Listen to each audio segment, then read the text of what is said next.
시작을 바로 해보도록 하겠습니다. 오늘 책은 그 주광현 선생님의 환동의 문명사죠. 이 책을 어, 그러니까 지중해를 기본적으로 하고 있기 때문에 재밌는 점도 있으셨을 것 같고요. 보나쌤 어떠셨어요? 사진도 많고. 네. 네, 그 소수민족들 사진도 좀 이렇게 다양하고 아, 하니까, 네, 저 읽는 게 네네. 훨씬 재밌었고, 정말 선생님이 좀 친절하게 써주셨다 생각을 하면서 아, 읽었습니다. 네네네. 훨씬 더 이렇게 사람 중심으로 많이 쓰셔가지고, 이제 그런 이유는, 주강인 선생님께서 말씀하신 그 환동의 개념 때문이고, 이 지중해 개념이랑 환동의 개념은 다른데, 브로델의 지중해라고 하는 것도 그것이 브로델이 거시사, 소위 말해서 국가나 민족 단위로, 그러니까 국가 단위, 영토 국가 단위의 역사관, 그것이 지금 우리가 알고 있는 영국사, 프랑스사, 한국사 이렇게 되니까 영토 국가 중심의 역사관에 대해서 그 역사관으로는 많은 걸 볼 수 없기 때문에 영토 국가 이전의 다양한 유동하는 관계들, 네트워크들, 교역의 어떤 형태를 가지고 역사를 설명하기로 하고 지중해라고 하는 새로운 역사 단위를 제안하신 거죠. 지중해는 그러니까 영토 국가를 넘어서는 개념입니다. 넘어서는 개념. 그런데 주광현 선생님은 영토 국가가 가진 그 국민성에 대한 집착, 그 편집증, 그것에는 반대하는데 지중해 단위로 볼 수 없는 문제가 또 있다라고 생각하시는데요. 어쨌든 페르낭 브로델이 설명하는 16세기의 스페인사 중심의 지중해에 사는 그 이후에 도래하게 될 유럽식 자본주의를 이렇게 촉발한다고 할까요? 촉진한다고 하는 계기가 된 거죠. 결과적으로 지중해라고 하는 그 단위는 영토 국가를 뒷받침하는 역사의 무대로 쓸려가 버린다라고 하는 거에 대한 주광현 선생님의 문제의식이 있으셨다고 생각이 됩니다.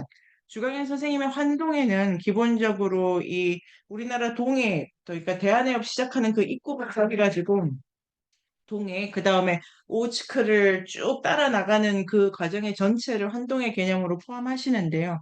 그 이유가 1차적으로는 영토국가 중심의 역사관이 설명하지 못하는 것을 보여주겠다도 있지만 이 환동에는 끝까지 영토국가 중심의 세계 질서와는 조금 다른 차원에 있는 영역인 거죠. 지중해가 자본주의, 그 다음에 영토국가 세계의 세계 체제를 뒷받침하는 개념인데 반해 한동에는 계속해서 영토국가랑 이렇게 다른 탈주의 선을 긋는 개념입니다. 여기서 가장 중요한 것으로 액체 역사라는 것도 제공하시는 거고요. 이 액체 역사라고 하는 그 개념도 영토라고 하는 땅의 역사에 대한 반대 개념이죠. 그리고 이 한동해라고 하는 이 책에서 가장 중요하게 부각하시는 것은 역사의 주체가 누구인가라는 점으로 설명을 하시는 것 같아요. 지중해는 그 책의 1부부터 3부까지 보면은 한 인간이 어떤 역사에 어떤 역할을 하는가에 대한 설명은 거의 없다시피 하는데 펠리페 2세조차도 제일 마지막에 등장을 하는 거죠. 한동에는 처음부터 이 책은 처음부터 끝까지 사람 얘기만 계속 이어지고 있습니다. 소민족, 이게 이제 소수민족을 소민족이라고 쓰신 것 같아요.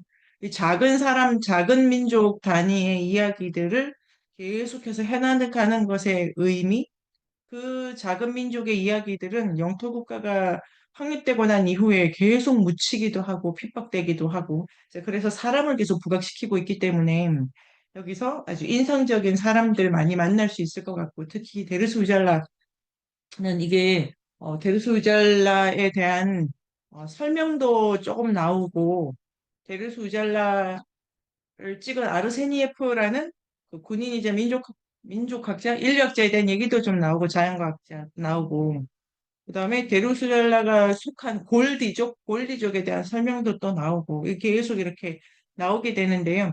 이 책을 통해서 사귀면 좋을 바다 사람을 찾아내는 큰 과제도 있네요. 지중해랑 계속 비교를 할 수 있는데요. 나중에 나오겠지만 지중해라는 책에 들어가고 나면은 첫 번째 그 산지라고 하는 섹션 기억나시죠? 산지는 종교적, 그러니까 자유의 공간이다라고 한번 쓰신 게 있어요. 그리고 지중해 전체를 설명하면서 자유라는 단어는 산지에만 해당하고 그걸 설명할 때 가장 큰 것이 라틴어가 못 들어온다라는 설명이 있었어요. 라틴어가 못 들어온다. 그리고 어떤 지배적 종교도 이렇게 완전히 사람들을 다 끌고 갈 수 없다라고 하면서 토촉 토착적인 종교성이 되게 강하다라고 산지를 얘기를 하고 있어요. 지금 그거랑 딱 대비된다기보다 이제 같은 레벨에서 생각할 수 있는 것이 환동의 샤머니즘입니다. 한동의 샤머니즘은 이게 조금 더 들어가면 아마 족마다 이렇게 여러 가지 방식의 다른 의례가 있을 텐데요. 기본적으로 요 지역이 갖는 샤머니즘에 뭐 샤먼이 있다든지 샤머니즘도 샤먼이라는 개념을 동네마다 민족마다 다 다르게 가져갈 수도 있고 의례도 다 다른데요. 부족들이 조금 그러니까 의복 같은 건 되게 차이가 있어 보이고 언어도 그런데 샤머니즘적인 일반적 태도가 지금 보나 쌤이 정리해 주신 것처럼 이렇게 있고 그 안에서 각자 이제 뭐 우대계 족마다 골디 족마다 생각하는 방식이 다른데 이 샤머니즘을 한동해를 쓰신 주강현 선생님은 이 타이가 툰드라 여기 지역이 너무 척박하기 때문이다라고 일단 샤머니즘을 쓰는 예도 가지고 오셨죠. 인용문. 여기는 그 기존 종교가 못 들어온다. 이슬람도 못 들어온다. 이런 예가 있었는데요. 그래서 왜 이 샤머니즘이 가진 한동의 역할, 이게 이제 큰 주제입니다. 뒤로 갈수록 그게 이제 뭐 뒤에도 본격적으로 그 주제를 가지고 설명하시는 건 아닌데 개별 민족들의 어떤 독특한 성격을 이해하려면은 샤머니즘을 이해할 필요가 있으니까 이 부분도 관심이 있으시다면 따로 좀 자기가 정리할 부분이 있으면은 좋겠네요. 샤머니즘 선생님 뭐 뭐 어떤 점이 더 인상적이셨고요? 전에 선생님이 그 애니미즘이랑 토테미즘, 샤머니즘 이렇게 좀 설명해 주신 부분이 있는데, 그 네네. 샤머니즘은 그러면은 조금 일반적 정의가 이제 여기는 일반적 정의가 나온 편이 아니라서 어떻게 하면 이해하면 아, 네네. 좋을까 이제 조금 네, 궁금했습니다. 아, 자, 음, 인류학에서 많이 쓰는 이 무문자 사회의 사회조직 방식으로 이제 보통 혼용해서 쓰이는 것이 애니미즘, 토테미즘, 샤머니즘입니다.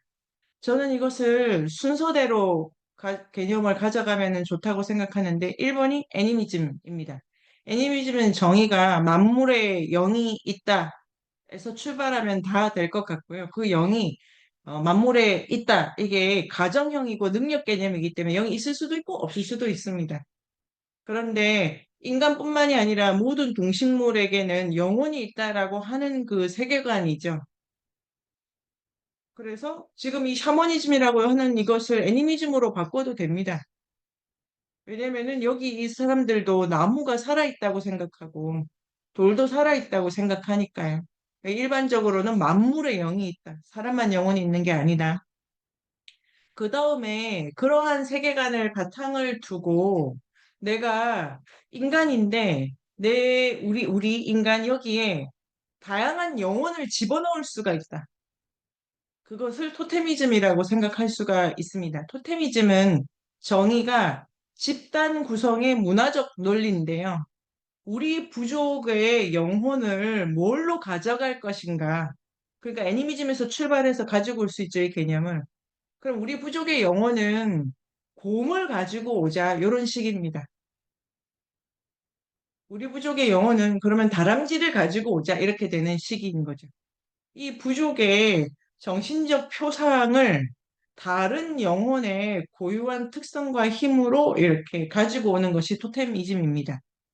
샤머니즘은 만물의 영이 있다라고 하는 여기서 출발해가지고 만물의 영 관리 기술입니다. 만물의 영을 관리를 해야 되니까 예를 들면은 이렇게 제가 아프다 그러면 이 샤머니즘 관점에서는 그러니까 애니미즘, 토테미즘, 샤머니즘 이렇게 만들어 온 거니까요. 저 사람 영혼에 문제가 생겼다. 원래는 곰이 들어가 있어야 되는데 자는 와중에 곰이 저 몸에 못 들어왔다. 그러면 곰을 데리고 와야지. 그래서 샤머니 북치고 장구 쳐가지고 곰의 영혼을 데리고 오고 그냥 곰의 영혼이 들어가 있는데 얘가 곰이 아니라고 생각하고 있다. 정신 차리라고 하자. 이래서 샤머니즘은 영혼 관리술이죠. 영혼 관리술이라는 의미에서 샤머니즘은 이 야생의 사냥술하고도 연결이 됩니다. 야생에서의 특히 이 샤머니즘, 북방 샤머니즘일 경우에는 사냥을 하는 것도 영혼을 이렇게 갖고 오고 주는 행위, 서로 주고받는 행위로 해석을 합니다. 그렇게 되는 세 단계가 있고요.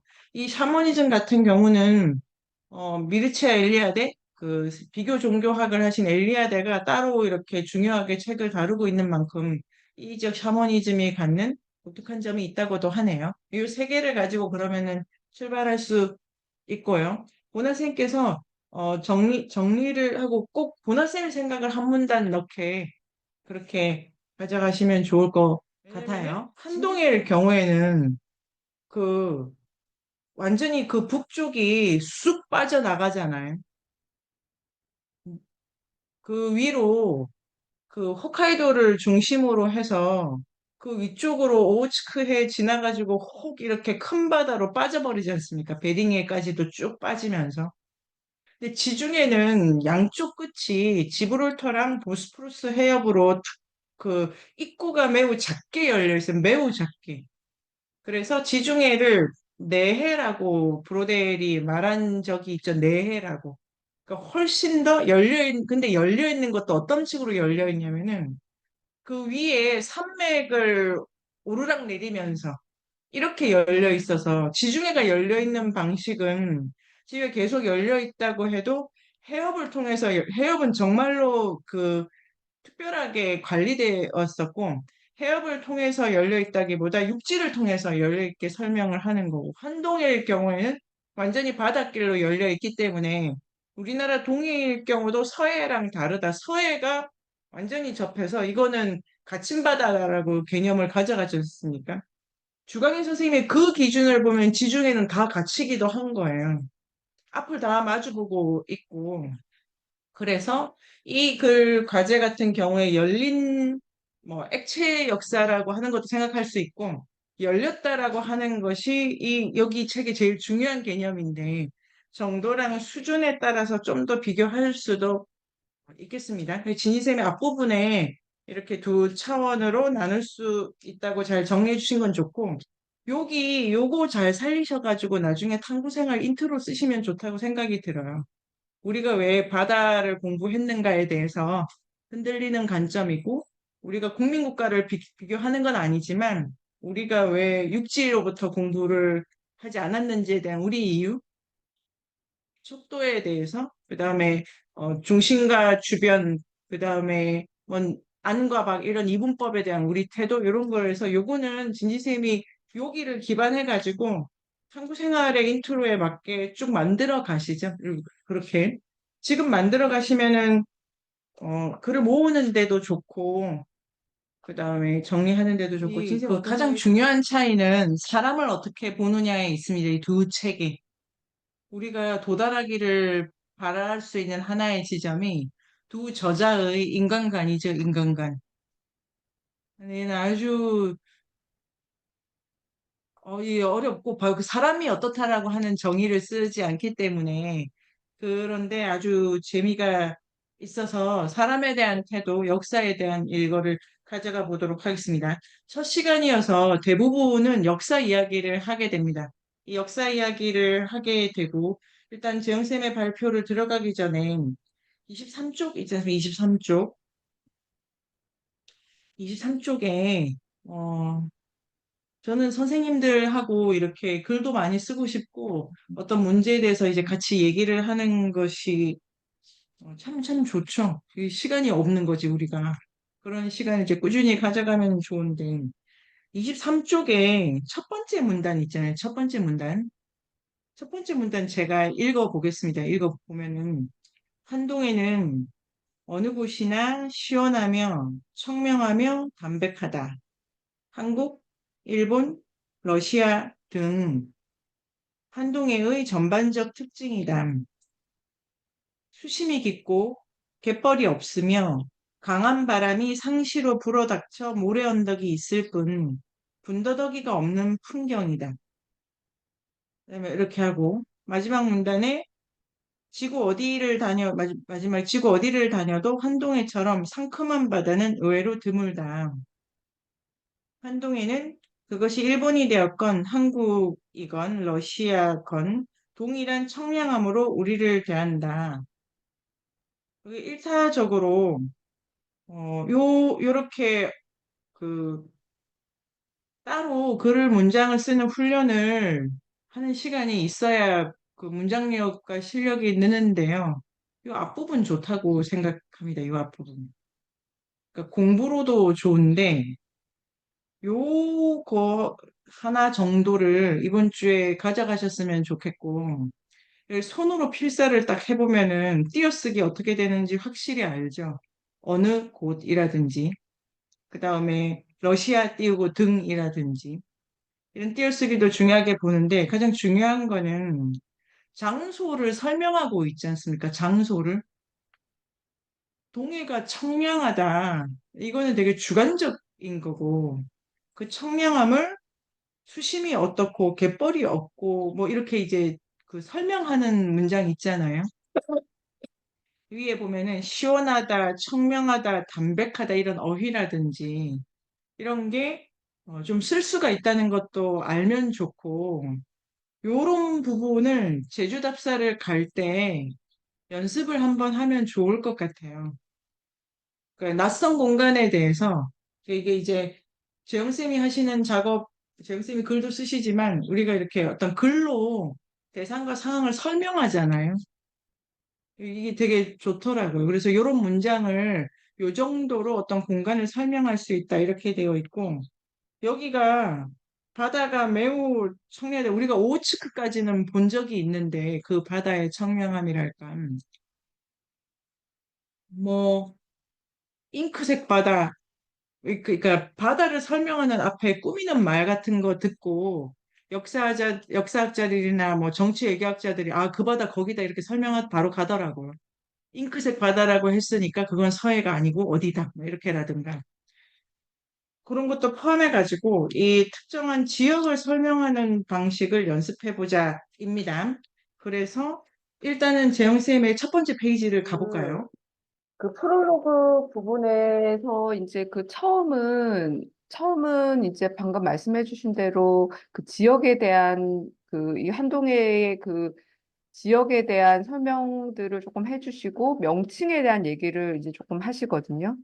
그래서 실제로 이제 여기에서 이제 하시려고 하는 거는 이제 어쨌든 물리적으로는 이제 수심이 깊고 갯벌이 드물고 강한 바람이 어, 불고 군더더기가 없는 해안선이 있다. 그리고 청명하고 담백한 경관이 있다. 이제 이렇게 설명을 하시면서 어쨌든 이 지역 자체를 우리가 생각하듯 그냥 동해라고 그냥 단순하게 당연히 부를 수가 없고 중국 연해라든지 사할린 오츠케까지 해서 말 그대로 약간 호수에 비유를 하면서 동해를 둘러싼 이 권역권대 전체를 이제 환동해라고 이제 불러야 된다라고 얘기를 이제 하시면서 여기를 우리가 알듯이 어떤 큰 대국들 중심, 큰 이제 국가들 중심으로 설명하기가 어렵고 이 안에 엄청나게 많은 소수 사회, 이제 쓰이지 않는 역사들의 그 소수 사회가 있다라는 것들을 이제 간간히 계속 말씀을 이제 좀 해주고 계시고 그 다음에 이제 넘어가면 명칭에 대한 얘기를 이제 좀 잠깐 하는데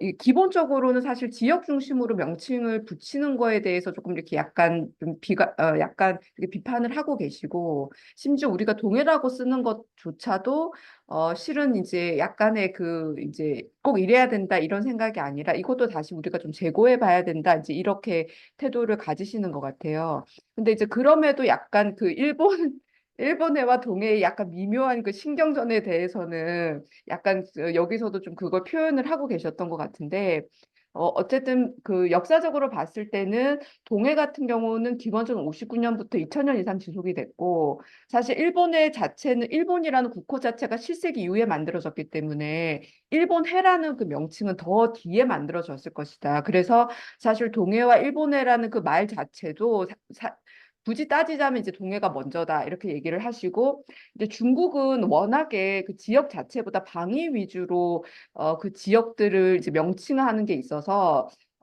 이제 그 일본이나 그 일본이나 이제 한국만큼 그렇게 예민하진 않았다. 이제 이런 식으로 이렇게 이제 저는 좀 이해를 했었고, 그래서 근데 이제 그럼에도 불구하고 왜 이제 서구 쪽 지도에 보면은 사실상 이제 일본해라는 게 더 명칭이 많고 일본에 대한 그 인식이 훨씬 더 좀 친근하게 느껴지는데 그거는 이제 뭐 여러 몇 가지 우리가 다 아는 그런 기본적인 이유인 것 같아요. 일본 자체가 이제 서구에 우리보다 더 많이 먼저 진출을 하기도 했고 우리가 이제 일제시대 식민지를 겪으면서 우리가 직접 서구랑 소통할 수 없는 어떤 역사적인 시기들이 있었기 때문에 어, 이게 이제 그 일본해라는 것들이 서구를 통해서 번역되고 유포되면서 훨씬 더 그 전파력이 증폭됐다. 이제 이렇게 얘기를 합니다. 그래서 1929년에 국제수로기구에서 일본해라는 게 이제 등재가 되면서 이후에 이제 세계 표준으로 확산이 되었다. 이제 해서 그 문제를 조금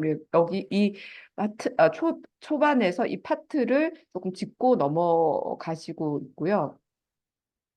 근데 이제 요거는 이제 제가 방금 말씀드린 그 내용이고, 그래서 이제 지금은 대부분은 이제 사실은 한국에서는 동해라고 하고 일본에서는 일본이라고 해서 이제 단독 표기를 하고는 있는데 그 명칭에 대해서는 여전히 좀 분쟁의 그 여지가 있고, 그래서 국제적으로는 이거를 이제 같이 병기해야 된다. 동해, 일본 이렇게 같이 쓰는 거라든지 아니면 좀 장기적으로는 어떤 국가명을 탈피해서 뭐 예를 들면 오리엔트 C라든지 블루 C라든지 이런 식으로 조금 더 중립적인 국가명을 탈피한 명칭을 써야 되지 않나? 이제 이런 생각들을 하고 있는 중에 있다라고 이제 얘기를 좀 해주시고 계시고요. 그다음에 그래서 기본적으로는 이제 처음에는 이런 식으로 이제 그 환동에 대한 기본적인 정보들을 좀 설명을 해주고 계시면서 이게 약간 물리적으로도 동해 자체는 소태평양이라고 불릴 만큼 심해져 비중이 크다라고 해서 이제 그렇게 어떤 수치들을 이렇게 나열을 해주고 계세요. 그리고 이제 해저 지형은 북부는 조금 단순하고 남부는 복잡하다 이렇게 설명을 해주고 계시고 그 항만의 여건 자체가 해안의 기복이 크지 않고 심해가 좀 이제 바로 있어서 피양지가 좀 부족한 편이고 서해에 대비해서는 항포구가 좀 제한적이다. 이제 이런 기본적인 설명들을 해주고 계시면서 이 해양 신춘수는 기본적으로 순환하는 구조다. 그래서 물리적으로도 뭐 나중에도 얘기를 하시겠지만 물리적으로도 이게 소통의 바다가 된다라는 얘기를 하고 계신데 이게 이제 표층은 난류고 표층 난류와 그 한류가 이제 교차하는 지역이기도 하고 또 이제 표층이 아니라 지역적으로도 스시마 난류가 대한 태엽을 통해서 이제 유입이 된다라고 해서 이제 이게 크게 순환이 되는 지형적인 구조를 가지고 있고 어장 또한 풍부하다라고 해서 이제 여러 이제 이런 어종들이 서식하고 있다라고 이제 얘기를 해주세요. 그래서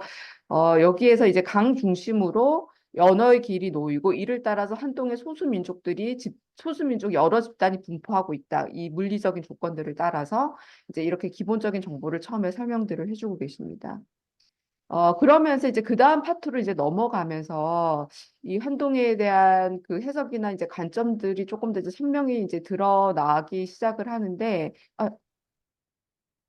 이제 여기에서 이제 이 환동의 자체의 어떤 여기에도 그 브로델이 지중해를 이제 해석한 그 견해를 이제 참고하시면서 이 바다의 지중해에 대한 최고의 그 목격자 자체는 지중해 자체다라는 얘기를 이제 브로델이 한 것을 있는데 그 부분을 언급하시면서 동해 자체도 사실은 변방이긴 하지만 여기 엄청나게 여러 사건들이 사실은 있었던 곳이고 그것에 대한 사실 증인, 목격자는 바다 자체다라고 이제 같이 언급을 해주세요. 그래서 여기서 있었던 뭐 사건 중에 하나가 여진에 이제 해상 원정이 있었는데 이게 여진에서 고려를 이제 거쳐서 이제 일본을 이제 급습한 사건인데 처음에 일본은 이게 이제 여진에서 왔다고 생각을 못하고 고려에서 자기를 쳤다고 생각을 하는데 이제 여러 가지 원인들을 분석하면서 이게 사실은 여진에서 내려와서 우리를 급습했구나라는 걸 이후에 이제 알게 되는 사건입니다. 그래서 이제 이 사건을 통해서 뭐 여진이라든지 그 발해의 후예들이 얼마나 그 해상의 항로에 대해서 숙련이 돼 있었고 그 발해 그 고려에서부터 동해를 가로질러서 이 지역을 장악할 수 있는 전통적인 그 역사 서술의 그러니까 그 전통적인 그 기술이 있다라는 걸 언급을 하지만 그것이 역사 그 육지 중심의 역사 서술 때문에 어떻게 보면 그 발해의 어떤 가능성들이 많이 좀 가려져 왔었다라는 이제 얘기들을 좀 하시고요. 그 다음에 이제 이 환동해를 둘러싸서 그 동해의 허목의 동해성과 동해송과 척추 동해비에 대한 얘기가 이제 나오는데요. 이 부분이 이제 좀 저도 개인적으로 좀 재밌었던 게 우리나라에서 이렇게 동해를 중심으로 이게 바다를 어떻게 해석하고 있느냐라는 그 관점이 조금 드러났던 것 같아요. 그래서 이제 여기에서 보면은 이 그 척추 동해비를 보면은 여기에서 적힌 내용들이 보면 여기에 제가 좀 써놨지만 여기에 이제 바다와 왕이 동급이다. 이렇게 한 내용들이 있고 백성 자체는 해신을 부모처럼 경애를 하면서 고려 이제 이대 국가 차원에서 이때 당시에 이제 제사를 이제 바다에 제사를 지낸 거죠. 그 묘비가 있고 그런데 그 이 동해 신묘에서 그 바다에다가 이제 그 용왕전에다가 이제 그 제사를 지내는 문화가 우리나라에 있었던 거예요. 그래서 여기에서 보면은 그런데 이제 요게 뒤에 제가 이미지를 나오는데 이게 이제 그 척주 동해비이고 지금 이제 저희가 만약에 간다고 하면은 이 강원도 삼척시 정상동에 있다 그러더라고요. 그리고 이제 요렇게 이제 그 입구가 이게 요렇게 있고 앞에가 이제 이 비의 이제 앞 모습이에요. 그래서 요게 당시 이제 우리나라 이런 제사가 이루어졌다는 걸 알려주고 있고 그런데 이게 그 식민지가 이제 시작이 되면서 1908년에 이제 여기에서 이제 훼손이 일어나요. 이제 이게 더 이상 이제 이 제의를 하지 않는 이제 일이 이제 벌어지고 그런데도 그 제사는 중단되지만 지역민들 자체는 이 비문이 있는 이 터를 그대로 성지로 보존하고 있어요. 그래서 이제 그 식민지가 지나고 나서는 다시 이 보존 자체를 유지하고 조금 이렇게 그냥 말 그대로 보존을 하고 있다가 최근 이제 근대 다시 들어가지고 이 지역을 복원을 하면서 다시 이제 제사를 지내는 일이 이제 시작됐다고 하거든요. 그래서 이때 그 이제 척추 동해비를 보면서 동해를 우리나라 이제 우리 민족들이 단순히 자연적이거나 경제권만이 아니라 어떤 국가 자체를 영적이거나 제2의 장으로 계속 우리가 그것을 인지해 왔고 사실 식민지 이후에 그것이 약간 끊기기는 했지만 식민지 이후에 다시 그 의미를 지속해서 유지하고 있다라는 데서 되게 이제 큰 의미가 있다라고 그래서 뭔가 이 동해라는 곳 자체를 단순히 경제적이거나 지리적인 해석뿐만 아니라 되게 영적인 공간, 제의적인 장소로 이 장소를 계속 해석하고 있고 이게 유지되어 오고 중간에 약간의 이제 끊김은 있었지만 계속 유지되어 오고 있는 되게 그런 좀 상징적인 태도가 보여지는 게 이제 여기 척추 동해비인 것 같아요. 그래서 지금 이 선생님도 여기가 허목이나 동해 신묘로 표준되는 영적인 그 제2의 층위가 겹쳐진 바다다라고 이제 해석을 하시면서 단순한 그냥 어떤 육지 너머의 변방이 아니라 어떤 사건이나 성스러움이 교차하는 회랑이다 이렇게 묘사를 하고 계십니다. 이게 이제 방금 말씀드렸던 그 척주 동해비이고 이게 이제 사실은 척추동해비가 세워진 것 자체도 그 허목이 삼척부사로 있을 때 세웠었고, 당시에 그 동해 자체가 조수간만의 그 차로 인해서 피해가 이제 지역에 너무 크니까, 이를 안타깝게 여겨서 신비로운 문장으로 이 비석을 만들어서 이제 이 조수간만의 어떤 피해를 없애려는 그런 마음이 있었다라고 이제 설명을 하고 있습니다. 그래서 이제 가면은 이 동해신묘에 이제 이런 이제 설명들이 이 앞에 있나 봐요. 저희는 이제 아직 가보지는 못했지만 그래서 이게 지금 이 기사들이 2013년 사진들인데요. 이게 이제 그 이후에 이제 근해에 들어가지고 다시 이제 용왕제를 개최하는 장면들이 있었고 이게 지역 신문이나 당시 신문들에도 이렇게 기사화가 돼서 나온 것 같아요. 네. 여기서 잠깐 네. 끊고 해볼까요? 요 앞부분에. 이제 큰 내용이 역사, 그 다음에 그 재영센 발표가 좋네, 이렇게 맥을 따라가니까. 그런 방식으로 가면 될 것 같고, 역사관에 대해서 보는 게 하나가 있고, 동해가 영적인 공간이다라고 설명하신 이 부분이 있지 않습니까? 요거 포함해가지고, 아까 샤머니즘이라고 하든지, 이 환동회라고 하는 곳의 영성, 요게 참 재미가 있고 좋은 주제라고 생각이 들어요. 그 다음에 다시 그 사진 봐주시겠어요? 이거 제가 찾아주셔가지고 또 보면 재밌는데, 우리 이제 그 각자 돌아다니면서 이렇게 사당이나 구당을 잘 찍어가지고 오면은 좋겠네요. 서쪽에도 그 조금 있더라고요. 바닷가에. 바닷가에 있어요. 바닷가에 이렇게 목이 좋은 데에 바다 신에게 제사 드리는 장소가 있고, 제주도도 당연히 있을 거고, 그래서 요거 포함해가지고 제주도라든지 이렇게 바다 신만을 따로 모신 데를 가면 좋겠고, 가장 큰 특징이 동해의 신당은 국가신당이라고 하는 거잖아요. 되게 그 아이러니한 거예요, 지금. 한동에는 국가가 주인이 아닌데다 국가가 다 설명할 수 없는 데다 이렇게 이제 진행을 했는데 동해 같은 여기는 그 여기가 그 국가 제사터인데 이 기본적으로 국교랑 지금 안 맞잖아요. 그럼에도 불구하고 국가가 여기서 제사를 지냈다든지 특별하고 저는 이 보면은 절이 아니니까 저문이 닫혀 있다든지 뭐 저런 여러 가지 그런 설명도 궁금하고요. 중요하게 제가 보는 거는 밑에 두 사진인데, 이거 제가 확대해 봤는데요. 보통 그렇게 그 굿땅 있지 않습니까? 굿땅. 그런 데에 이 누구를 보고 절을 하잖아요. 절을 할 때 저 분이 어 허목인가? 하여튼 사람입니다. 사람 이렇게 확대를 해보니까. 그래서 만약에 볼 수 있다면은 바다 신을 누구라고 생각하고 이렇게 기도를 하는가가 중요한 포인트라고 생각을 해요.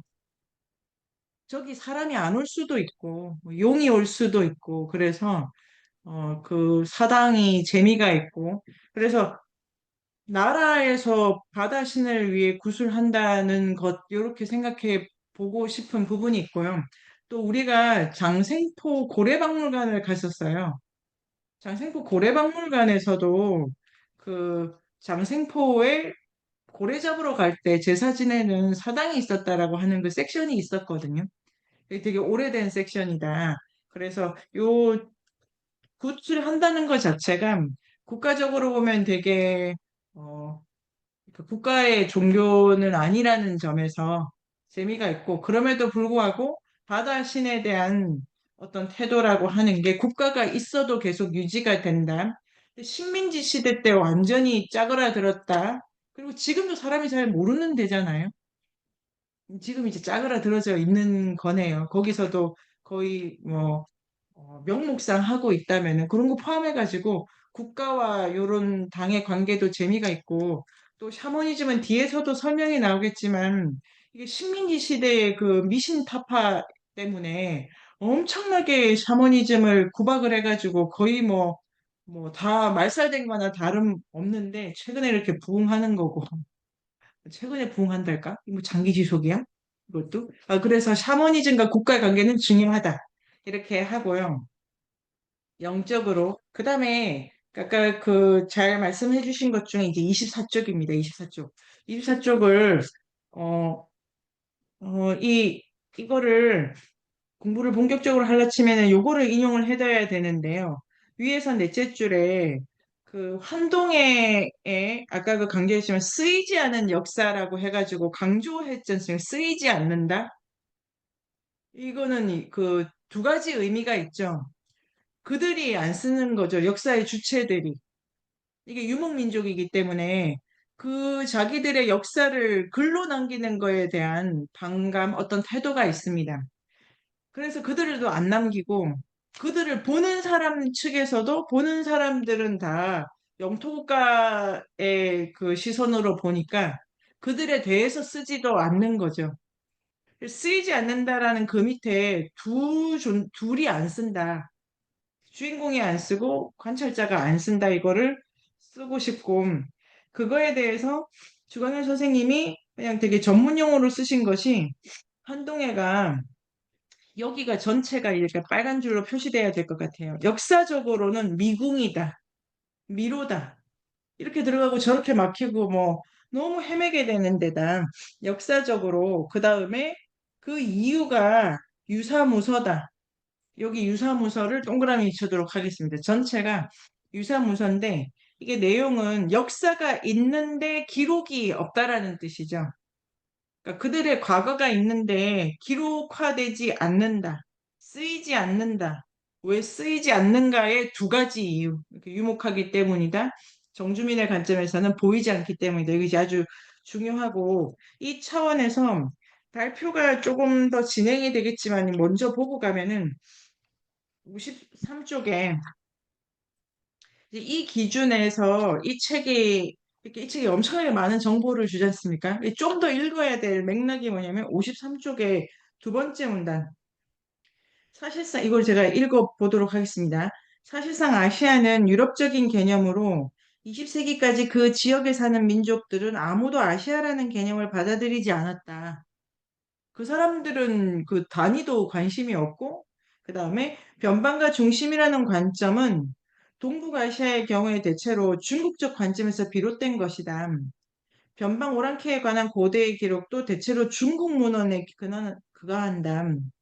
현존하는 당대 역사의 기록을 보면 이방인에 관한 한 중국 역사 기록에서 중요하게 평가되는 게 거의 없다. 관심이 없었다. 적극적으로 묘사하는 시도가 없었다. 그러니까 요 문단에서 이유가 두 개 있는 거죠. 이유가 그들이 안 썼다. 그 다음에 55쪽에도 있습니다. 55쪽에 55쪽의 두 번째 문단도 오늘날 중국 역사학자들은 중국사의 범위는 현재 중화인민공화국의 영토를 범주로 한다라는 원칙으로 고대사를 쓴다. 역사를 바탕으로. 고구려사 논쟁 또한 이러한 원칙으로 말미암아 벌어진다. 이 논쟁에서 우리는 중국의 왜곡을 비난하고 중화주의 대도를 경계하지만 유목민에 관한 한 우리도 중화사관에서 자유롭지 않다. 그래서 이걸 확대해가지고 그래서 이 가장 중요한 게 우리가 과거를 볼 때 어떤 관점에서 서서 보느냐를 놓치지 말자. 그래서 관점을 바꾸자. 관점을 바꾸는 거에 관련해 가지고 27쪽이 중요하다. 아까 지영쌤 말씀하신 것처럼 특정한 바다를 다 자기 중심으로 이름을 붙인다라고 하지 않습니까? 이 말의 의미는 객관적인 바다는 없다는 거죠. 그리고 주광현 선생님도 객관적인 바다를 만들어라 라고 하는 건 아니죠. 그래서 아까 지영쌤 우리 그 화면으로 갈까요? 이름 논쟁이 되게 많았다. 그래서 영토 국가를 넘어선 이름, 블루시, 청해 같은 거 제한한다. 흑해 뭐 이런 게 있으니까. 그런데 이제 이해해야 될 거는 청해라는 제한이 있더라고 해도 그건 중립적인 바다를 가리키는 것이 아니다. 그게 이제 저는 핵심이라고 생각을 했어요. 그래가지고 27쪽에 보면은 인용문, 이게 주강현 선생님이 가져오신 인용문 있지 않습니까? 인용문. 인용문도 아주 그 잘 읽고 분석하면은 좋겠더라고요. 발표를 이렇게 이제 요약을 잘 해서 맥을 중심으로 읽고 특정한 세부를 언급하면서 가면 될 것 같고, 특히 인용문을 분석해 볼 만한 거 있으면 좀 더 가면 좋을 것 같습니다. 넷째 줄의 인용문에 모든 바다에서 자기 중심주의가 느껴진다. 요런 거를 개념어를 쓰면은 좋을 것 같아요. 모든 바다가 자기 중심적으로 읽는다. 그러니까 복수의 바다가 있다는 거는 복수의 관점으로 바다가 해석되는 거고 덕분에 그 바다에 대한 이름 투쟁이 있을 수밖에 없죠. 그리고 더 들어가면은 그래서 더 오해를 하는 거예요. 오해를. 내가 생각한 바다가 상대가 생각한 바다가 아니야. 이름이 다르다는 것 자체가. 그러니까 이 바다가 계속해서 의미화되고 있다는 것을 아는 것이 중요하고 이게 브루데를 쓴 책이랑 엄청 차이인데 브로델의 관점에서 지중해라는 거는 그 복수성에 대한 설명은 우리가 읽은 일본을 가지고 보면 좀 약하다고도 생각이 돼요. 그러니까 지중해라고 하는 것이 그 모든 유동하는 흐름을 다 포괄하는 하나의 큰 덩어리다라는 걸 강조하고 계셨기 때문에. 근데 주강현 선생님처럼 어느 땅에서 보느냐에 따라서 바다가 되게 복수적이다라는 걸 강조하게 되면은 환동해라고 하는 개념은 특정한 아이콘으로 특정한 기호로 수렴이 안 된다는 걸 더 강조하면서 읽을 필요가 있죠. 그래서 자민족 중심주의, 그러니까 지금 다 동상이몽이기도 하고, 그래서 좀 전에 읽었던 요거까지를 주강현 선생님의 역사관으로 보고 가고 싶습니다. 장기지속이라는 단어를 여러 번 쓰시는데요. 그 장기지속을 뭔가 좀 오래됐다 조건 때문에 이러면 수식어로도 되게 많이 쓰고 계십니다. 그런 거 유의를 할 수 있고 40페이지에 한국인에게 동해와 서해는 완전히 다르다. 이거를 이제 강조하시 우리 입장에서 그러니까 그 조선반도에서 출발한 배라고 하더라도 그 서쪽은 내륙 모델이어서 환동의 모델에 못 들어온다가 핵심이에요. 여기 이 페이지 있지 않습니까? 40페이지.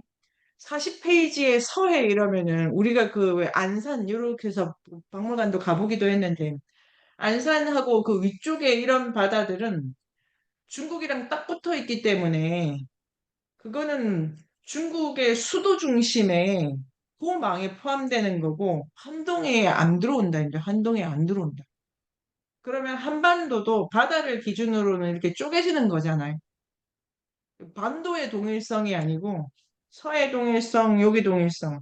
그래서 그 다음에 여기 그러면은 이 중요한 부분인 것 같아요. 우리 역사 인식에서. 그래서 어, 가깝고 동해는 달랐다. 저 너머 세계에 대한 인식도 과학적 지식도 깊이에 대한 지혜도 완전히 다르다.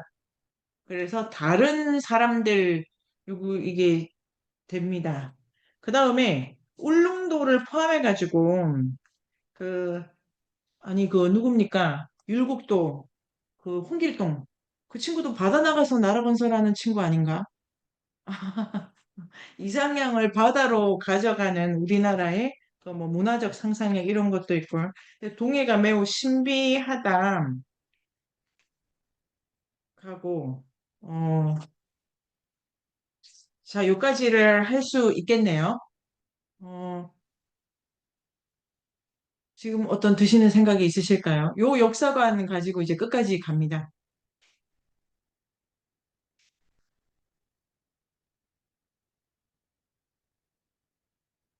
저는 근데 그 잠깐 지나가듯이 말씀을 하긴 하셨는데 그 43쪽에 보면은 우리가 그 두 번째 문단에 우리가 기억해야 될 것은 발해로 표징되는 고대적 해양 세계가 동해가 잊힌 바다가 아니었다는 것이다. 이 얘기가 있는데 그래서 이 발해 언급이 이제 약간 어, 그 발을 어떤 어떻게 봐야 되냐고?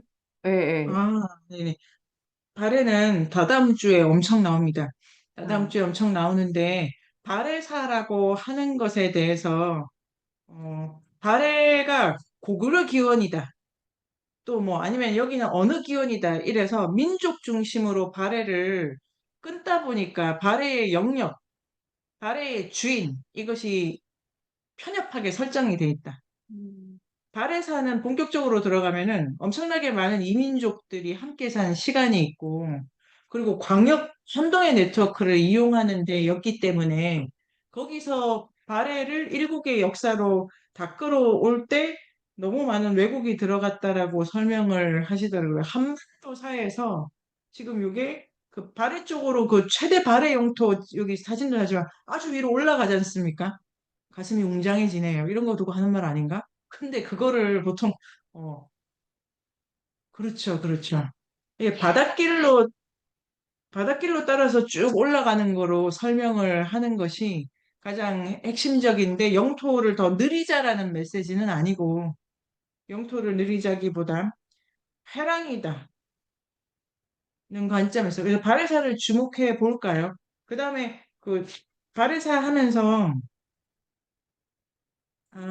이게 이제 잊힌 바다가 아니다.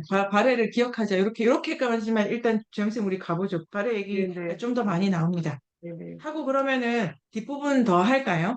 네, 네. 네. 어, 그래서 이제 주강쌤은 지금 앞서서 그 동해신묘가 해철된 이 사건 자체를 조금 사실 여기를 이제 그 전까지는 되게 그 제2의 공간, 영적인 공간으로 보아왔던 거잖아요. 근데 이 회철로 인해서 사실은 이제 이 중세 시대가 끝이 났다. 이렇게 이제 보고 계신 것 같아요. 그래서 그러면서 이제 우리가 근대로 넘어오게 됐다 해서 이 사건 자체를 약간 그 중세와 근대를 조금 구분 짓는 걸로 좀 보고 계시고, 그리고 이제 여기 디아스포라에 대한 얘기를 이제 여기서 조금 해주시는데, 제국 침략과 함께 한국인은 연해주라든지 사할린이라든지 홋카이도 등으로 이제 대규모로 이주하거나 망명하거나 이제 직용하면서 이제 디아스포라가 여기서 이제 이루어지고 있다. 이렇게 얘기를 하고 계십니다. 그래서, 여기로 이제 설명들을 조금 해주시고, 그 다음에 이제 방금 여기서 이제 발의 얘기가 이제 좀 잠깐 언급이 되고요. 그러면서, 울릉도 얘기가 이제 또 좀 나오거든요. 그래서 이 울릉도 얘기도 조금 재미가 있었었는데, 이게 울릉도 자체가 섬이니까, 본래는 이제 이 섬이라는 곳에 이제 외략도 이제 침략을 많이 하고 하니까, 사실은 이제 중앙 영토에서 봤을 때 섬을 관리하는 게 되게 힘들잖아요. 그래서 여기 자체를, 이제 원래는 이제 딱 여기 이제 제가 뒤에 이제 잠깐 정리를 해놔봤지만, 이제 해금 정책을 펴가지고, 여기 그 울릉도를 둘러싸서 어떤 활동 같은 것들을 제한을 이제 한 거죠. 그래서 기본적으로 그래서 이제 바다와 섬은 그 국가 중앙에서 봤을 때는 사실은 통제의 대상이었지 뭔가 개발의 대상은 아니었던 것이었거든요. 그래서 이제 이 해금 정책을 이제 폈었었고 그리고 이제 그래서 이제 여기 자체에 있던 주민들 자체를 다 철수시키고 거주를 금지하는 이제 공도 정책도 같이 이제 폈었었거든요. 그런데 이제 여기서 전 조금 재밌었던 게 그런데 이제 그 부역과 세금을 회피하기 위해서 또는 죄를 짓고 울릉도로 도망가는 백성들이 또 여기에 또 좀 있었던 거예요. 그래서 가서 또다시 그들을 돌려보내고 이 가면 또 돌려보내고 이 정책들이 계속 있었었거든요. 그래서 그렇지만 이제 이 울릉도를 관리할 때 그렇지만 이제 수토 정책이라 그래서 완전히 방치한 것은 아니고 어떤 주기성을 가지고 수토사 이제 이 섬을 관리하는 수토사를 보내서 이제 좀 주기적으로 관리를 하면서 외고 침략을 조금 막고 이 안에 들어온 그 백성들을 또다시 돌려보내고 이런 이제 운동들이 좀 있었던 거예요. 그런데도 불구하고 어떤 그 내용들이 좀 있냐면 그 울릉도 자체를 어, 여기를 약간의 그 국가 자체를 그 영토 자체 안에서 그 생활이 좀 뭐라고 해야 되나 저는 여기서 약간 우리가 읽었던 것 중에 그 국가에 대항하는 사회 이런 내용도 조금 사실은 약간 좀 상상이 되면서 사실은 이제 공도정책하고 무방하게 또 많은 사람들이 이 섬으로 또 몰래 숨어 들어갔다는 거예요. 그래서 이 울릉도 자체를 그 45페이지에 보면은 그 가난한 민중에게 울릉도는 일종의 이상향으로 불렸다라는 이제 내용이 있거든요. 그래서 역을 피하기 위해서 혹은 죄를 짓고 혹은 먹고 살 길을 찾기 위해서 이 이상향으로 계속 금지를 했음에도 불구하고 울릉도로 계속해서 떠났다라는 게 우리가 뭐 지중해 읽을 때도 계속 이제 지금 거의 비슷한 조건으로 그 국가나 영토에 대항하면서 산으로 올라간 사람들의 그 이미지가 이 울릉도에도 이제 울릉도를 읽으면서 조금 있더라고요. 그래서 저는 조금 이제 이 부분도 좀 재밌게 읽었었고요. 그래서 그러다가 이제 이후에 그 안용복 사건으로 인해 가지고 울릉도 자체를 이제 조금 더 본격적으로 이제 그 국가에서 관리하는 이제 시기들이 오는데요. 수토제를 19세기 말까지 이제 지속을 하면서 울릉도 이제 상주가 이제 개청력 1883년 이후에 잠깐만요. 제가 여기가, 아, 그래서 여기에 대한제국기 개척으로 상주로 이제 나중에 전환이 됩니다. 그래서 이게 나중에는 울릉도 자체를 동해의 심장부로 이제 지칭을 하면서 제도적으로 이제 개방을 이후에 이제 하게 되고요. 그래서 이제 그 이후에 그 동해 얘기와 울릉도 얘기 이후에 그 이제 주강현 선생님께서 이 환동해 자체를 액체 역사로 보는 이제 견해들을 얘기를 하시거든요.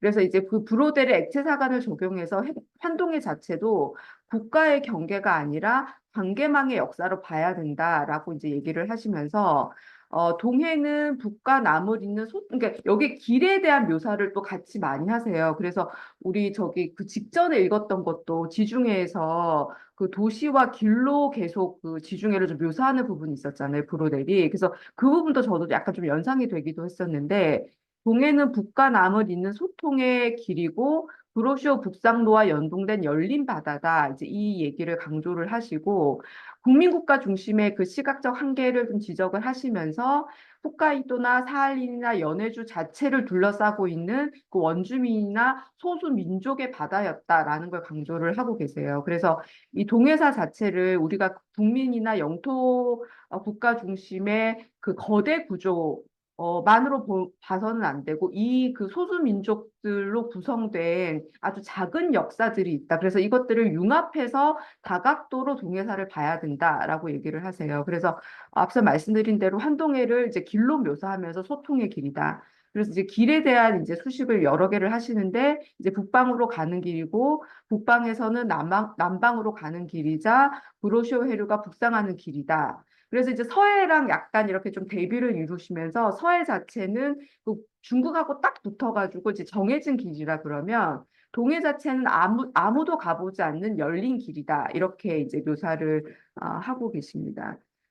그리고 이제 그 환동의 바닷길과 이렇게 순환 구조 자체도 방금 말씀드린 열린 구조, 어떤 여러 개의 그 네트워크 구조다라고 얘기를 하시면서 연안 육로와 해로가 이렇게 이중의 네트워크가 있고, 두만강 하구와 일본 열도가 이제 직통 해로를 가지고 있지만 또 다수 지역 간의 그 직통을 그 횡단하는 그 구조가 병존되어 있다. 병존해서 그 이중 네트워크를 가지고 있다라고 얘기를 이제 하시면서 실제로 여기서도 이렇게 물리적으로도 해협이나 산맥 연안 자체가 구체적인 예시를 들어주시면서 어, 이게 복합적인 네트워크고 이게 단순하게 고체의 역사가 아니라 이 지역들을 따라서 여러 개의 어떤 민족들이 분포되어 있고 생활, 연안, 어로, 교역이 만든 액체의 어떤 역사로 접근해야 된다는 얘기를 이제 계속해서 지금 강조를 하고 계세요. 어, 그리고 이제 여기에서 그 이후에 그 오랑캐 개념에 대해서도 우리가 다시 좀 이거를 다시 봐야 된다라고 해서 우리가 왜 중국사 중심으로 볼 때 항상 오랑캐라는 게 중국 본토를 위협하는 그 변방의 존재로 항상 저도 예전에 무슨 이렇게 그 중국 관련 역사를 보면 항상 이렇게 못된 사람 못된 존재들로 그 중국을 위협하는 나쁜 사람들로 항상 그 오랑캐를 좀 묘사했었던 것 같거든요. 그래서 뭐 그 오랑캐들의 그 민족들의 사진 같은 것도 왠지 그럴 때 보면 좀 나쁘게 생긴 것 같고, 하여튼 그 어릴 때 기억들이 조금 있었어요. 오랑캐란 용어 자체가. 그런데 사실은 그 변방들이 우리가 소위 그 중앙의 그 중국 중심으로 묘사돼서 오랑캐라고 항상 변방 민족으로 했었던 그들이 사실 그 변방의 실체들은 연해주, 만주, 동해변의 다양한 그 소수 민족들이고 사실은 이제 이 민족들 자체가 이 그 우리가 지금 환동해라고 하는 큰 지역을 이루는 되게 중요한 존재들이다라는 것을 이제 계속 묘사를 하시면서 중화 중심의 사관을 이제 비판하고 계세요. 그래서 중심과 변방, 문명과 야만 이런 이분법적인 구도 자체가 사실은 중국 중심으로 형성된 거고 이 그 사관에서 변방을 단순화하거나 타자화하고 있다 이렇게 이제 얘기를 하고 계십니다. 그래서 여기에는 사실은 유목민의 그 그러니까 그래서 저도 이제 이 파트를 읽으면서 우리가 소위 오랑캐, 뭐 이렇게 유목민, 변방이라고 했던 그 민족들을 좀 더 자세히 좀 들여다봐야 되겠다 이런 생각들을 저도 조금 하게 됐었고, 사실은 거기를 좀 더 자세히 들어가 보면은 뭐 여기에 이제 여러 이제 민족들이 나올 텐데, 뭐 흉노, 샤자텐, 주가이거 뭐 이렇게 아직 이름에 이제 붙지는 않는데, 그 유목민들의 그 이제 자세히 들어가 보면 거기에는 사실은 청동기라든지 기마문화라든지 그 동물 양식, 주조법, 유리, 비단 구역 등 사실은 우리가 생각하는 이상으로 되게 독자적인 문화를 이룩하면서 상호 영향을 이제 끼치면서 생활했다는 걸 확인할 수 있다. 이렇게 이제 얘기를 조금 하고 있습니다. 그래서 여기에 이제 여러 개의 어, 좀 자세한 설명들을 좀 하고 있으면서 크게는 보면은 유럽과 중국 중심의 그 이제 그 역사관을 비판하면서 유목민을 야만으로 본 편견을 이제 걷어내고 이제 계속해서 이들의 어떤 구체적인 여러 신뢰들을 이제 저희가 공부해 가면서 계속해서 이제 이들을 좀 추적해 가야 된다라고 이제 좀 설명을 하고 있습니다. 그래서 여기에서 보면은 그 환동의 교류에 이제 보이지 않는 어떤 여러 다양한 주체들이 이제 있을 것이다 이렇게 얘기를 하시는데, 고구려 발해 교류의 실제 인종은 굉장히 우리가 생각하는 것 이상으로 다원적이었을 것이다 라고 하면서 아이누나 오로치 등 북방 소수 민족들이 여기서 활발한 해상 활동을 했다. 근데 이제 여기에 보면은 사실은 이들에 대해서 문헌적인 공백이 있다. 그래서 쓰이지 않는 역사로 분명히 이제 있었음에도 불구하고 쓰이지 않는 역사로 남아 있다. 그런데 이제 요시히코 등의 그 역사학자들을 통해서 일부 재발견되고 있다라고 이제 얘기들을 좀 해주고 계시고, 계속해서 이제 그 중국 중심이나 유럽 중심의 그런 관점들을 여러 이제 앞에 이제 아미노 요시히코도 그렇고 마셸 호진스처럼 이 이제 유럽 중심, 중국 중심의 그 어떤 역사관을 계속해서 좀 이렇게 탈피해야 된다라는 얘기들을 해주고 계십니다. 그래서 그 이제 뒤에 보면은 그 소수민족들에 대한 언급이 있으신데, 이제 제가 이제 몇 개만 했고 찾다 보니까 사실은 시베리아 원주민도 들어가다 보면은 너무너무 많더라고요. 그러니까 지금은 이제 그냥 이거를 시베리아 원주민 이러고 그냥 퉁치지만, 이거를 조사에 들어가려고 이제 저희가 딱 이렇게 각을 잡기 시작하면은 너무 많은 민족들이 사실은 나오는 거예요. 그래서 우선은 제가 이제 두루뭉술하게만 이제 그냥 이제 앞으로 소수민족에 대해서 이제 이거 한참 공부해야 되겠구나 이런 그 느낌을 가지면서 우선 그냥 좀 이렇게 크게만 이제 몇 개만 가지고 왔고요. 그래서 이제 크게 보면 이제 만주족, 뭐 아이누족, 시베리아 원주민, 나나이족 이렇게 있지만 자세히 보면 엄청나게 사실은 뭐 수십 개의 민족들이 여기에 또 있어서 저희가 더 이제 공부를 해야겠다라는 생각이 들었고, 다만 이제 여기서 이 관점 자체가 앞서 말했듯이 이제 중앙 중심이나 국가 중심에서 봤을 때 계속 변방으로 치부되면서 약간 정책적으로도 좀 이렇게 강압을 받고 기록되지 않고 저희가 다 알 수 없는 이제 그런 언급이 좀 있어요. 그래서 그냥 크게만 우선 보면은 만주족 이제 이러면은 만주와 한반도 북부에 거주했던 퉁구스계 이제 수렵 민족인데, 중국의 소수 민족 하나로 보면서 한동해 지역의 중심부에서 이제 한족 중심의 중화 문명에서 부인되거나 소외됐던 역사들을 이제 가지고 있는 거예요. 이 부족 자체가. 그런데 이제 좀 그냥 찾으면서 보니까 고려 말부터 북한 지역에 거주하면서 조선 사람과 통혼이 잦았고 조선에 기화한 이도 많았다고 그러거든요. 그래서 이런 것들을 이제 좀 요 옆에는 그런 이제 이미지들이고, 이 아이누족도 마찬가지로 이제 일본의 근대 정복 과정에서 문화가 말살되거나 정복당한 이제 소수 민족이다. 그래서 이런 좀 공통점이 있는 것 같아요. 이제 근대화가 되면서 다들 정복되거나 이제 소수 민족으로 변방으로 이렇게 치부된 그 소수 민족들이 이 한동해 주위에 굉장히 이제 많다라는 걸 조금 알 수가 있었고요. 여기서도 뭐 아이누족도 한동해 문명사에서는 변방적 존재로 계속해서 이제 인식되면서 물러나 있었던 부족이다. 그다음에 이제 시베리아 원주민도 이제 마찬가지고요. 이제 환동의 해양 교류사에서 주체로 복원되어야 할 존재이지만은 러시아 문명에 의해서 말살된 역사를 이제 가지고 있다라고 이제 얘기를 하고 있습니다. 그리고 이제 나나이족도 마찬가지로 퉁구스족 계통에 속하는 러시아와 중국 소수민족 중에 하나인데 변방의 험한 산에 숨어서 살아남았다는 이 얘기가 이제 전해지고 있고 그 연어가 이제 이들의 이제 중요한 식량이었는데 이 연어를 따라서 이제 이 연어 자체가 이제 이들의 문화적인 상징이었고 이제 뭐 연어 껍질을 이용해서 그러니까 옷을 만드는 전통이 유명하다. 라고 해서 이제 연어 회기에 맞춰서 이들의 그 마을 경제와 의례가 형성이 됐다라는 이제 좀 가벼운 그냥 묘사만 제가 우선 정리만 조금 해놨습니다. 네, 여기까지가 발표입니다. 1차적으로 아까 그 역사관에 대해서 하고 그거랑 관련해가지고 두 가지 정도를 더 정리하고 갈 수 있는데요. 58페이지에 보면은, 어, 그러니까 국가 중심의 역사관에서는 중심과 변방이 있고, 그 다음에 문명과 오랑캐가 있고, 오랑캐는 되게 그 야만으로, 그러니까 문명화가 안 되는 애들이라고 폄하하는 그 말이죠. 그런데 어떤 역사관을 대비되느냐고 할 때 58페이지를 이제 중요하게 볼 수가 있습니다. 58페이지. 58페이지에 유목민의 역사관이 나와요. 그래서 고대 유목민은 하늘에 두 개의 태양이 있을 수 없듯이 위에서 엿새 줄, 지상에 두 명의 황제가 있을 수 없다는 이것이 이제 문명의 역사관이죠. 태양은 하나다. 이렇게 하는 거. 그런 정치관념을 받아들이지 않았다.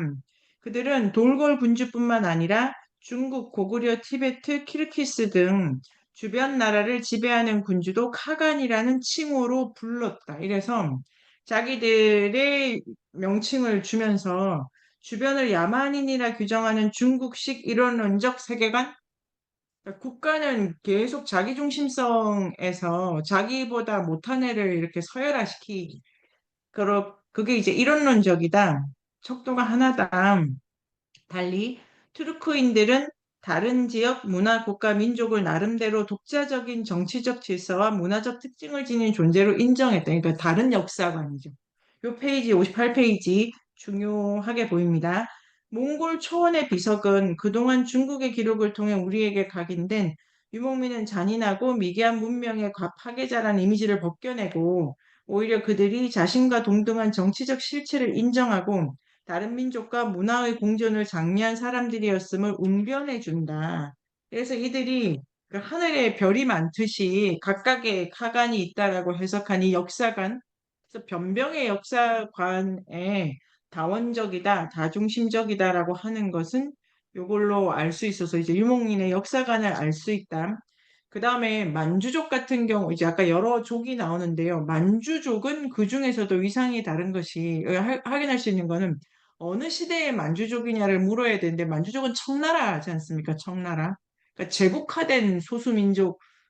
소수민족이라고 보기에는 만주족 자체가 이렇게 아주 규모가 크고 집단의식이 되게 강했고 오늘 이 쉬는 시간 이후에 뒤에도 들어가면 알 수 있는데 자기 의식을 어떻게 가져가느냐가 되게 중요한 부분입니다. 만주족은 자의식이 있었다고도 볼 수가 있고 그런 부분이 중요하고 59쪽에 중국은 중국사를 설명할 때 사실은 뭐 원나라도 있고 청나라도 있고 바깥에서 이렇게 들어오지 않습니까? 그런 거에 대해서 두 가지 입장의 역사관을 가진다. 하나가 밖에서 들어오면 다 한족화된다. 이렇게 설명하는 게 있고 그 우리 입장에서 한국인 입장에서 익숙한 거는 그 정복 왕조론이에요. 그러니까 한족화된다는 걸 중심으로 설명하는 역사관도 되게 강하고 들어온 애들이 여기를 먹었다라는 방식으로 설명한 역사관을 더 지금 우리에게 익숙할 것 같고요.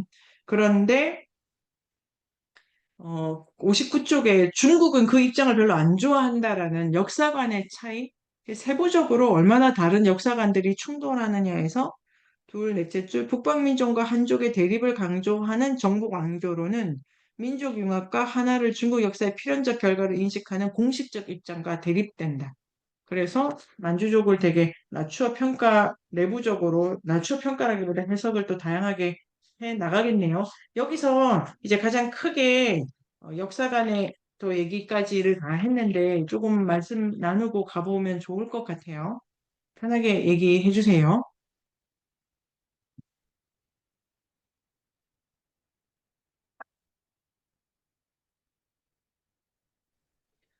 저는 지난번에 지중해 책을 읽고, 이번에 이 책을 들어가면서 조금 다른 차이점이 조금 느껴졌는데, 전에 지중해에서는 좀 도시나 이런 거점, 이런 교차점을 중심으로 좀 설명하고 네, 있는 반면에, 조금 한동해 같은 경우는, 아직까지는 이제 다 뒤를 읽어보진 못했지만, 교점이라기보다는 어떤 중심이 없는 것 같진 않아요. 왜냐면 바다에서 바라본 육지니까 중심이 없는 것 같진 않은데, 그렇기 때문에 이게 중심이 딱 무엇인지를 선명하게 그릴 수가 없으니까 조금 이게 수렴하기가 어렵다는 점이 있긴 있더라고요. 그래서 대신, 이게 어떤 순환이나 이동이나 이런 걸 또 좀 약간 강조하는구나라고 이렇게 느껴지긴 했는데, 어, 여기서 막, 그러니까 영역이 점점 둘 다 영역을 다루긴 하지만, 앞에 책이 좀 더 공간성을 강조한다면, 뒤에도 공간성을 강조하긴 하지만, 약간 더 이렇게 입체적으로 느껴지는 느낌은 네, 있는 것 같아요. 지금까지 읽은 부분에서는. 그래서 조금 네네. 지금 공부하고 있는 게 뭐 어떤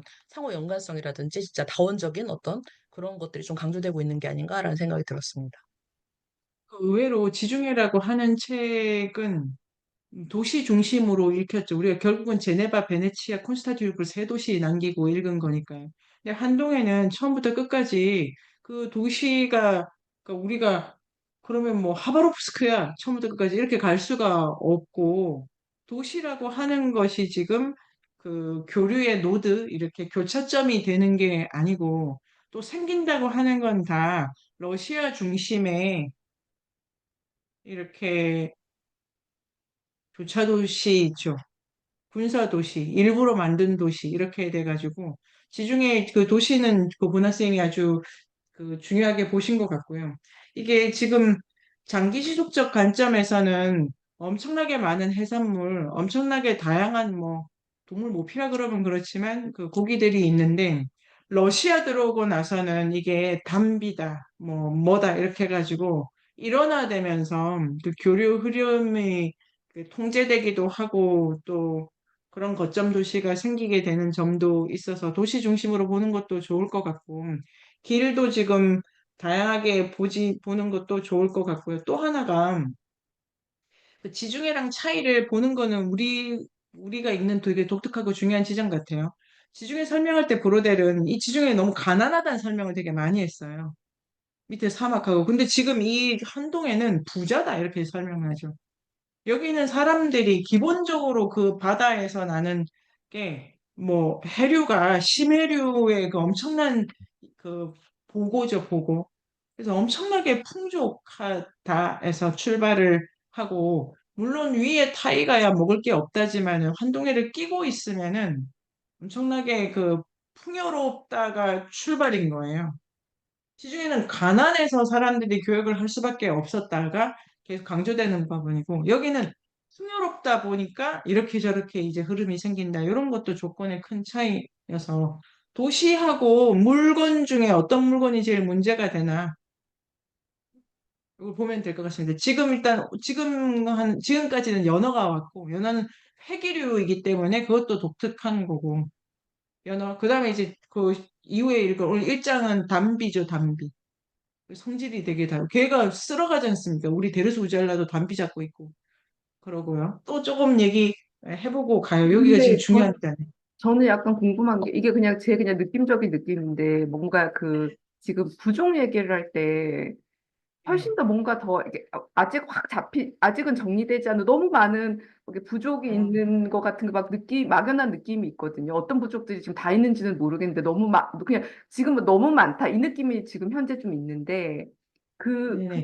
만약에 그런 느낌이 있다면 이게 우리가 이제 그 영토 내륙안에서 봤을 때 이게 이제 해양 쪽이고 이게 네네. 바다고 변방이고 네.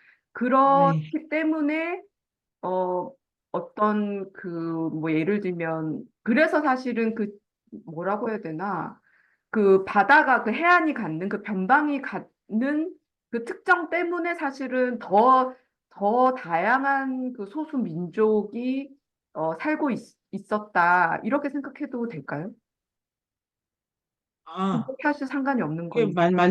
맞는 말인데, 그, 풍요하다라고 하는 거에도 들어가지만, 이 환동의 사람들의, 지금, 지중해 사람들의 특징은 유목, 이목을 비교했잖아요. 음, 없어가지고 좀 목축인이에요, 목축인. 그런데 환동에 여기는 목축을 한다는 것도 조금 다른데, 이 유목성을 되게 많이 강조를 하시죠, 유목성. 음, 그러니까 그래서 재영쌤 이게 풍요해서 다 민족이 이렇게 저렇게 쪼개지는 거냐인데, 또 맞추면은 기본적으로 자연을 따라서 움직이고는 있어요. 이 사람들이 유목적이다. 그 이제 결과적으로 그렇게 가져가면 좋겠고, 그런데 이 유목이 분석하기가 아주 쉽지가 않아요. 음, 지금 이 끝까지 이 민족이 어떤 민족이다 이렇게는 알 수가 없거든요. 음, 아니, 그 정신을 차릴 수가 없어. 음, 그래서 이들도 안 쓰고 남도 못 써주는 거예요. 음, 누가 주인공이냐 이걸 따지기가 되게 어려워. 그런 의미에서 오늘 하는 것 중에 104쪽 있지 않습니까? 104, 105가 지금 재영쌤 말씀이 다 맞고 그게 아주 중요한 관점인데 재영쌤이 이제 앞으로 보실 때에 이러한 어, 유목적 사건이랄까 유목의 어떤 한 양상을 재영쌤 하나 특정한 거를 딱 뽑으시면은 그 될 것 같아요. 됐다. 이거 보면은 그 발제도 인데 야쿠티아 러시아인 있지 않습니까?